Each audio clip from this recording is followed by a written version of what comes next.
and disorder, where even the light is like darkness. Job 11. Then Zophar the Naamanite replied, Are all these words to go unanswered? Is this talker to be vindicated? Will your idle talk reduce men to silence? Will no one rebuke you when you mock? You say to God, My beliefs are flawless and I am pure in your sight. Oh, how I wish that God would speak, that he would open his lips against you, and disclose to you the secrets of wisdom, for true wisdom has two sides. Know this, God has even forgotten some of your sin. Can you fathom the mysteries of God? Can you probe the limits of the Almighty? They are higher than the heavens, what can you do? They are deeper than the depths of the grave, what can you know? Their measure is longer than the earth and wider than the sea. If he comes along and confines you in prison and convenes a court, who can oppose him? Surely he recognizes deceitful men. And when he sees evil, does he not take note? But a witless man can no more become wise than a wild donkey's colt can be born a man. Yet if you devote your heart to him and stretch out your hands to him, if you put away the sin that is in your hand and allow no evil to dwell in your tent, then you will lift up your face without shame. You will stand firm and without fear. You will surely forget your trouble, recalling it only as waters gone by. Life will be brighter than noonday, and darkness will become like morning. You will be secure, because there is hope. You will look about you and take your rest in safety. You will lie down, with no one to make you afraid, and many will court your favor. But the eyes of the wicked will fail, and escape will elude them. Their hope will become a dying gasp. Job 12. Then Job replied, Doubtless you are the people, and wisdom will die with you. But I have a mind as well as you. I am not inferior to you. Who does not know all these things? I have become a laughingstock to my friends, though I called upon God and he answered, a mere laughingstock, though righteous and blameless. Men at ease have contempt for misfortune as the fate of those whose feet are slipping. The tents of marauders are undisturbed, and those who provoke God are secure, those who carry their God in their hands. But ask the animals, and they will teach you, or the birds of the air, and they will tell you. Or speak to the earth, and it will teach you, or let the fish of the sea inform you. Which of all these does not know that the hand of the Lord has done this? In his hand is the life of every creature and the breath of all mankind. Does not the ear test words as the tongue tastes food? Is not wisdom found among the aged? Does not long life bring understanding? To God belong wisdom and power. Counsel and understanding are his. What he tears down cannot be rebuilt. The man he imprisons cannot be released. If he holds back the waters, there is drought. If he lets them loose, they devastate the land. To him belong strength and victory. Both deceived and deceiver are his. He leads counselors away stripped and makes fools of judges. He takes off the shackles put on by kings and ties a loincloth around their waist. He leads priests away stripped and overthrows men long established. He silences the lips of trusted advisers and takes away the discernment of elders. He pours contempt on nobles and disarms the mighty. He reveals the deep things of darkness and brings deep shadows into the light. He makes nations great, and destroys them. He enlarges nations, and disperses them. He deprives the leaders of the earth of their reason. He sends them wandering through a trackless waste. They grope in darkness with no light. He makes them stagger like drunkards. Job 13. My eyes have seen all this, my ears have heard and understood it. What you know, I also know. I am not inferior to you. But I desire to speak to the Almighty and to argue my case with God. You, however, smear me with lies.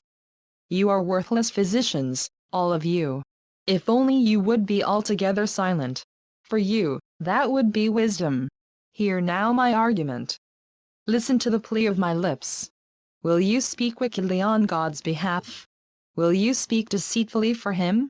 Will you show him partiality? Will you argue the case for God? Would it turn out well if he examined you? Could you deceive him as you might deceive men? He would surely rebuke you if you secretly showed partiality. Would not his splendor terrify you? Would not the dread of him fall on you? Your maxims are proverbs of ashes. Your defenses are defenses of clay. Keep silent and let me speak. Then let come to me what may. Why do I put myself in jeopardy and take my life in my hands? Though he slay me, yet will I hope in him. I will surely defend my ways to his face. Indeed, this will turn out for my deliverance, for no godless man would dare come before him. Listen carefully to my words. Let your ears take in what I say. Now that I have prepared my case, I know I will be vindicated. Can anyone bring charges against me? If so, I will be silent and die. Only grant me these two things, O God, and then I will not hide from you. Withdraw your hand far from me, and stop frightening me with your terrors. Then summon me and I will answer, or let me speak, and you reply. How many wrongs and sins have I committed? Show me my offense and my sin. Why do you hide your face and consider me your enemy? Will you torment a wind-blown leaf? Will you chase after dry chaff? For you write down bitter things against me and make me inherit the sins of my youth. You fasten my feet in shackles. You keep close watch on all my paths by putting marks on the soles of my feet. So man wastes away like something rotten, like a garment eaten by moths. Job 14. Man born of woman is of few days and full of trouble. He springs up like a flower and withers away. Like a fleeting shadow, he does not endure. Do you fix your eye on such a one? Will you bring him before you for judgment? Who can bring what is pure from the impure? No one. Man's days are determined. You have decreed the number of his months and have set limits he cannot exceed.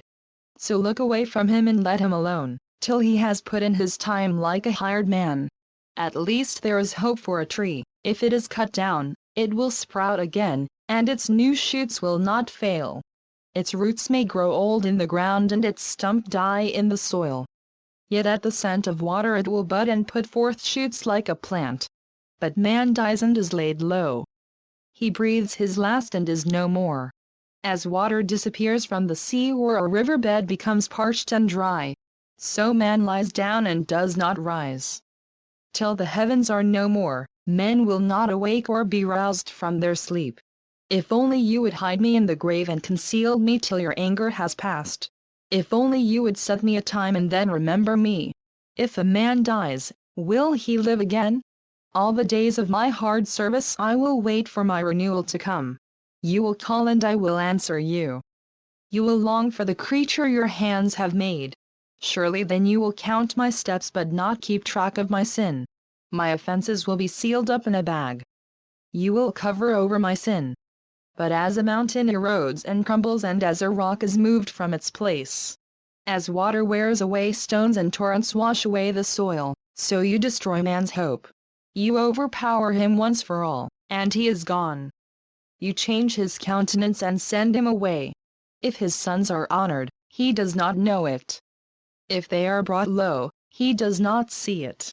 He feels but the pain of his own body and mourns only for himself. Job 15. Then Eliphaz the Temanite replied, Would a wise man answer with empty notions or fill his belly with the hot east wind?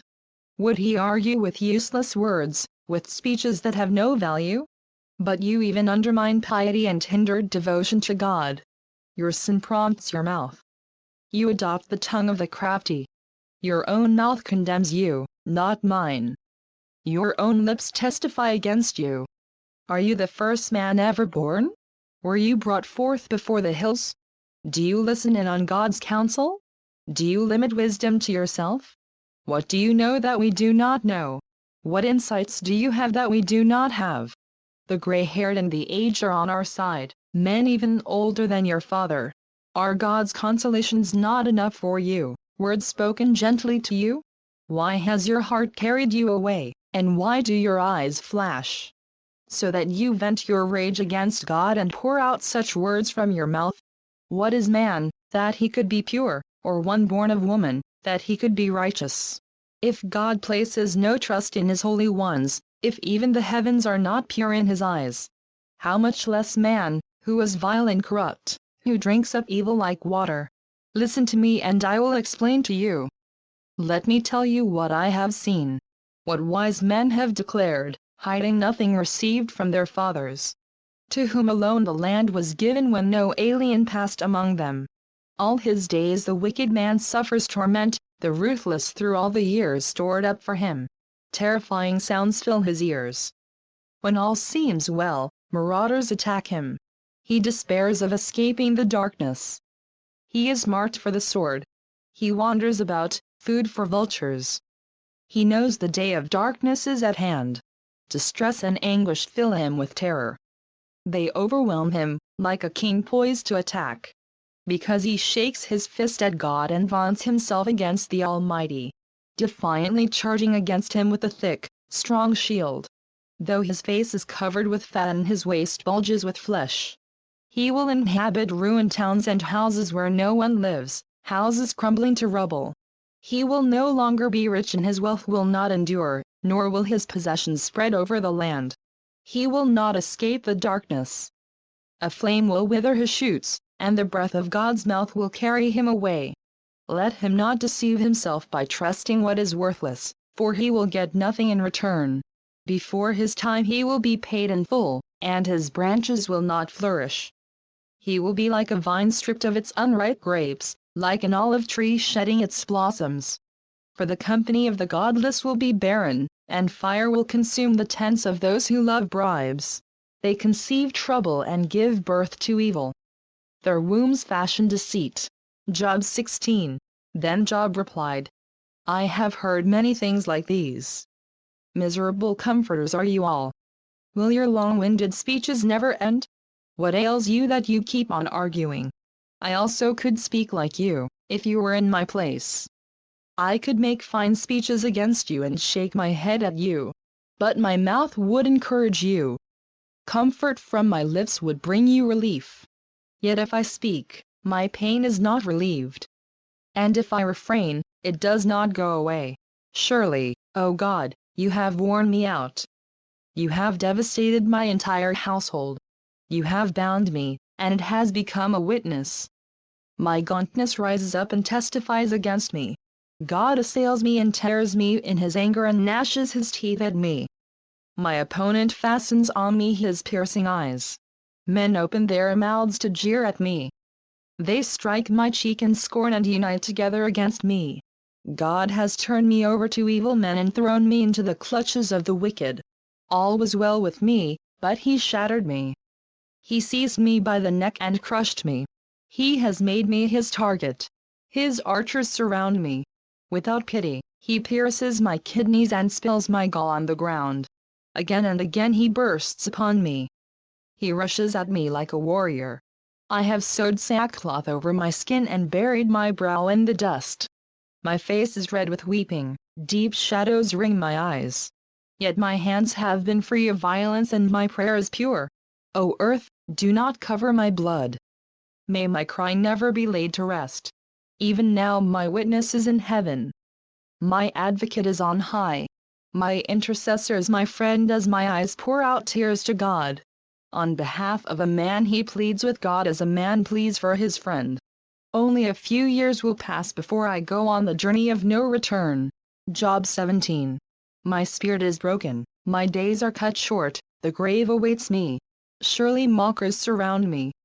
My eyes must dwell on their hostility. Give me, O God, the pledge you demand. Who else will put up security for me? You have closed their minds to understanding. Therefore you will not let them triumph. If a man denounces his friends for reward, the eyes of his children will fail. God has made me a byword to everyone, a man in whose face people spit. My eyes have grown dim with grief. My whole frame is but a shadow. Upright men are appalled at this. The innocent are aroused against the ungodly.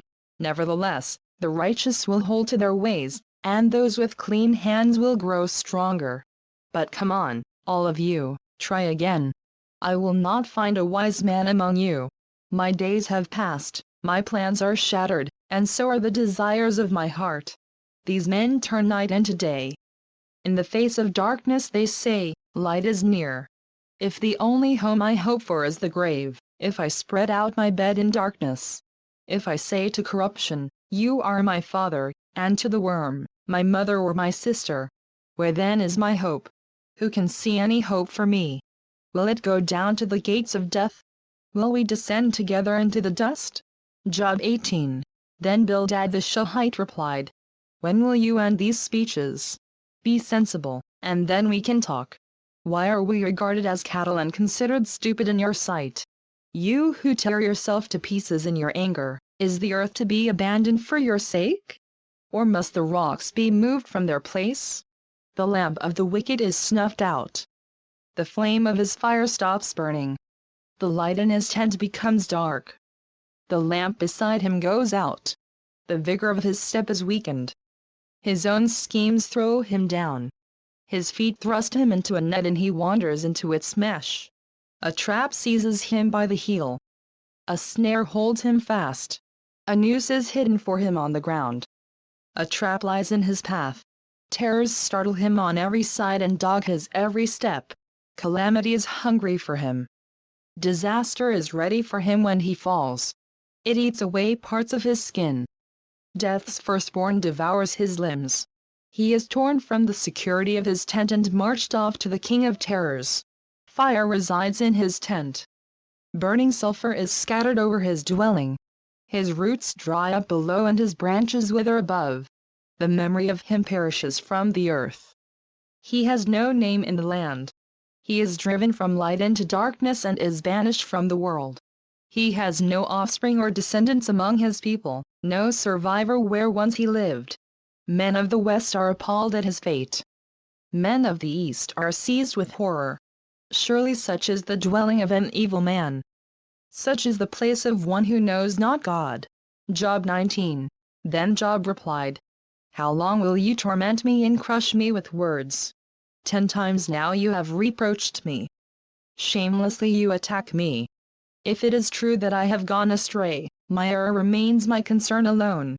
If indeed you would exalt yourselves above me and use my humiliation against me, then know that God has wronged me and drawn his net around me. Though I cry, I've been wronged. I get no response. Though I call for help, there is no justice. He has blocked my way so I cannot pass. He has shrouded my paths in darkness. He has stripped me of my honor and removed the crown from my head. He tears me down on every side till I am gone. He uproots my hope like a tree. His anger burns against me. He counts me among his enemies. His troops advance in force.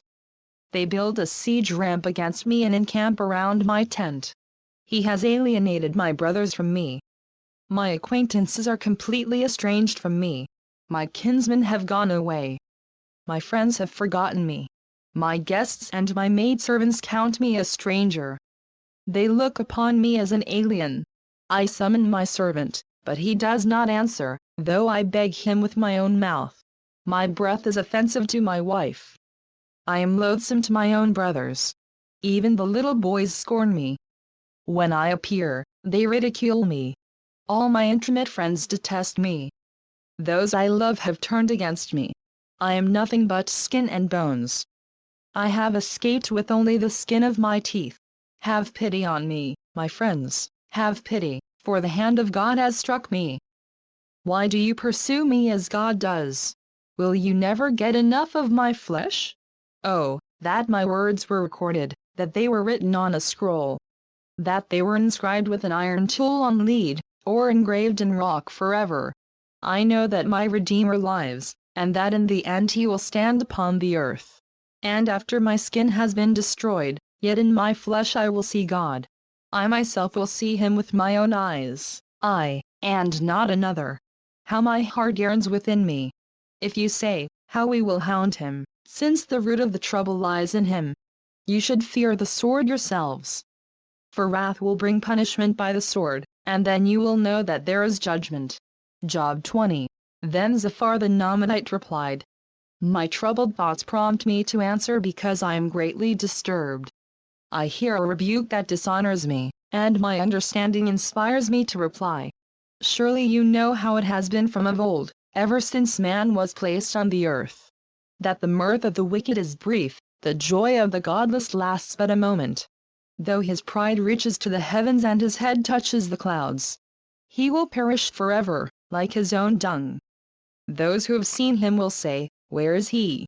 Like a dream he flies away, no more to be found, banished like a vision of the night. The eye that saw him will not see him again. His place will look on him no more. His children must make amends to the poor. His own hands must give back his wealth. The youthful vigor that fills his bones will lie with him in the dust. Though evil is sweet in his mouth and he hides it under his tongue, though he cannot bear to let it go and keeps it in his mouth, yet his food will turn sour in his stomach. It will become the venom of serpents within him. He will spit out the riches he swallowed. God will make his stomach vomit them up. He will suck the poison of serpents. The fangs of an adder will kill him. He will not enjoy the streams, the rivers flowing with honey and cream. What he toiled for he must give back uneaten. He will not enjoy the profit from his trading, for he has oppressed the poor and left them destitute. He has seized houses he did not build. Surely he will have no respite from his craving. He cannot save himself by his treasure. Nothing is left for him to devour. His prosperity will not endure. In the midst of his plenty, distress will overtake him. The full force of misery will come upon him. When he has filled his belly, God will vent his burning anger against him and rain down his blows upon him. Though he flees from an iron weapon, a bronze-tipped arrow pierces him. He pulls it out of his back, the gleaming point out of his liver. Terrors will come over him. Total darkness lies in wait for his treasures. A fire unfanned will consume him and devour what is left in his tent. The heavens will expose his guilt. The earth will rise up against him. A flood will carry off his house, rushing waters on the day of God's wrath. Such is the fate God allots the wicked, the heritage appointed for them by God. Job 21. Then Job replied, "Listen carefully to my words. Let this be